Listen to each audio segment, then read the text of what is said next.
Play store में बहुत सारी ऐसी ऐप्स आपको मिल जाती है जो आपको इंस्टेंट लोन देने का वादा करती है और वो आपको तात्कालिक तरीके से लोन दे देती है।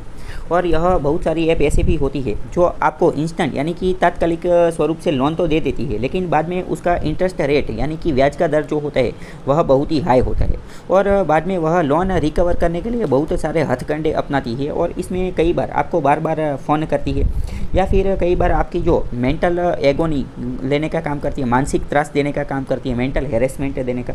या तो फिर कई बार ये लोग क्या करते हैं कि ये जब आप डिजिटल तरीके से लोन लेते हैं एप्लीकेशन के माध्यम से, तब क्या होता है कि जब आप यह लोन लेते हैं तब आपके मोबाइल से यह बहुत सारी पर्सनल डिटेल भी ले लेते हैं क्योंकि आप उसको परमिशन देते हैं। तो आपकी जो पर्सनल इन्फॉर्मेशन होती है वो लीक करने के हिसाब से आपको ब्लैकमेल करने का काम भी करती है और कई बार यह बोलती है कि एक आध महीने के बाद जो है वो लोन का रीपेमेंट शुरू होगा, लेकिन वह अपनी बात से मुकर जाती है और पहले ही यह सब कुछ शुरू कर देती है। तो सरकार भी यह सब तो देखती ही रहती है। तो सरकार ने इसके रिगार्डिंग जो है बैंकिंग और फाइनेंस सेक्टर में डिजिटलाइजेशन ज़्यादातर होने की वजह से यह डिजिटल लोन और डिजिटल लैंडिंग का ऐसा ऐप जो है वो बढ़ने के कारण से सरकार ने एक वाइट लिस्ट जो है वो लॉन्च किया है। यह वाइट लिस्ट क्या है, आपको क्वेश्चन में डायरेक्ट पूछ लेंगे कि वाइट लिस्ट अभी जो सरकार ने लॉन्च किया है वह किसके रिगार्डिंग। तो वह डिजिटल ऐप जो लोन देने का काम करते हैं, जो फाइनेंसिंग का काम करते हैं या फिर इंश्योरेंस का काम करता है, उसके रिगार्डिंग है।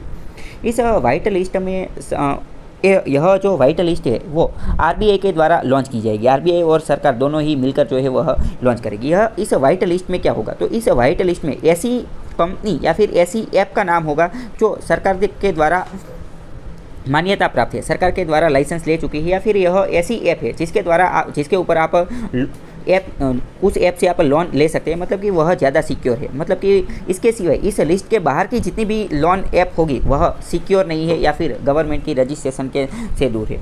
अभी की अगर बात करें तो कुछ समय पहले ही गवर्नमेंट की मदद से प्ले स्टोर ने अपने ऐप से 2000 से भी ज़्यादा ऐसी एप्लीकेशन थी जो लोन देने का काम करती थी, लेकिन वो इलीगल तरीके से काम कर रही थी, इसीलिए इसको भी निकाल दिया था।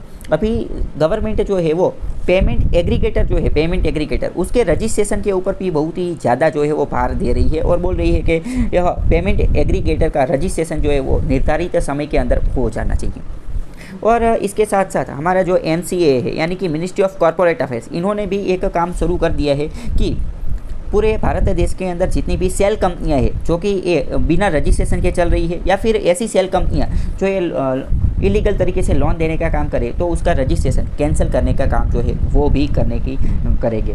अभी कुछ समय पहले ही ईडी जो है हमारी इन्फोर्समेंट डायरेक्टर, इन्होंने भी बहुत सारी फिनटेक, हमारी जो फाइनेंशियल टेक्नोलॉजी की कंपनी है जो कि ये लोन देने का काम करती है, उसके ऊपर बहुत सारे जो है वो रेड डाली थी इनकम टैक्स के रिगार्डिंग और उन सब के रिगार्डिंग। तो उसमें इन्होंने पाया कि बहुत सारी ऐसी जगह है कि जहाँ पर वो मनी लॉन्ड्रिंग का काम कर रहे हैं, यानी कि ब्लैक मनी को वाइट मनी में कन्वर्ट करने का काम करे, और कहीं जो फिनटेक थी उनका चाइनीज़ कनेक्शन भी पाया गया है जो हमारी नेशनल सिक्योरिटी के साथ भी संबंधित है। तो इन सब का सामना करने के लिए यह वाइट लिस्ट स्ट्रेटेजी जो है वह सरकार ने अपनाई है और आगे भी ऐसी बहुत सारी चीज़ जो है वो करनी पड़ेगी। यहाँ पर आपको एक और कीवर्ड जो है वो जानना है जिसका नाम है पेमेंट गेटवे। पेमेंट गेटवे का मतलब क्या है? गेटवे का मतलब एक दरवाज़ा। पेमेंट का मतलब क्या? पेमेंट का मतलब पैसा। अभी पेमेंट गेटवे कहाँ पर होता है? जहाँ पर भी आप ऑनलाइन ट्रांजैक्शन करते हैं उन सभी जगह पेमेंट गेटवे होता है। मान लो कि यह अमेज़ॉन है और यह आप एक कस्टमर है, तो अमेज़ॉन से जब आप कोई परचेस करते हैं, कुछ चीज़ जो है वो खरीदते हैं, तो आप पैसे देते हैं, पैसे आपके बैंक अकाउंट से कट होते हैं और आपके पैसे आपके बैंक अकाउंट से कट होकर कहाँ जाते हैं? तो कि अमेज़ॉन के पास जाते हैं, अमेज़ॉन के सेलर के पास जाते हैं या फिर अमेज़ॉन का जो अकाउंट होता है वहाँ पर जाते हैं।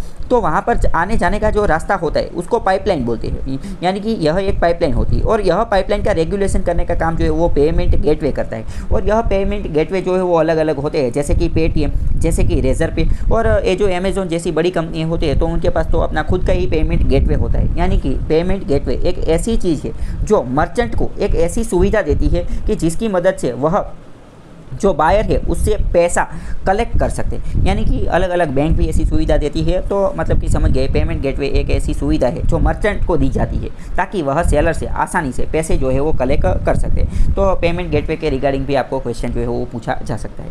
बार आपने यह भी देखा होगा कि आप कुछ ट्रांजेक्शन करते हैं तो आपका ट्रांजेक्शन जो है वो फेल हो जाते हैं और फिर 2-3 दिन के बाद पैसे जो है वो आपके अकाउंट में रिफंड आ जाते हैं। तो यह सब क्यों होता है? ऐसा इसलिए होता है तब जो पेमेंट जो होता है, हमारा जो पैसा होता है वह गेटवे में फंसे हुए होते हैं, गेटवे में फंसे हुए होते हैं। तो गेटवे में फंसे हुए होते हैं और इसमें 24 से लेकर 48 आवर्स का टाइमलाइन होता है। अगर मान लो कि इतने घंटे में यह पैसे जो है वो मर्चेंट के अकाउंट में नहीं जाते तो फिर वह ऑटोमेटिकली आपके अकाउंट में आ जाते हैं। यह गेटवे, इसी को पेमेंट गेटवे होते हैं, यानी कि पेमेंट गेटवे एक पाइपलाइन की तरीके से काम करते हैं। यहाँ पर हमें यह भी देखना है कि यह पेमेंट गेटवे जो है वो बायर के, यानी कि बायर के अकाउंट से शुरू होता है और जो मर्चेंट का अकाउंट है उस वहाँ पर ख़त्म होता है और बीच में कहीं भी लीक नहीं होते। तो कहीं भी अगर आप सिक्योर तरीके से यह पेमेंट गेटवे की मदद से पेमेंट करते हैं और अगर मान लो कि भाई आपका पैसा कट हो गया और वापस नहीं आ रहे तो आपको ज़्यादातर चिंता करने की भी ज़रूरत नहीं होती है, क्योंकि अगर आपका पेमेंट गेटवे सिक्योर है तो अब वह वापस आ ही जाता है। क्योंकि पेमेंट कहाँ पर होता है, मान लो कि मर्चेंट के अकाउंट में नहीं गए तो फिर यह इस गेटवे में जो है पाइपलाइन के अंदर वह फंसा हुआ होता है जो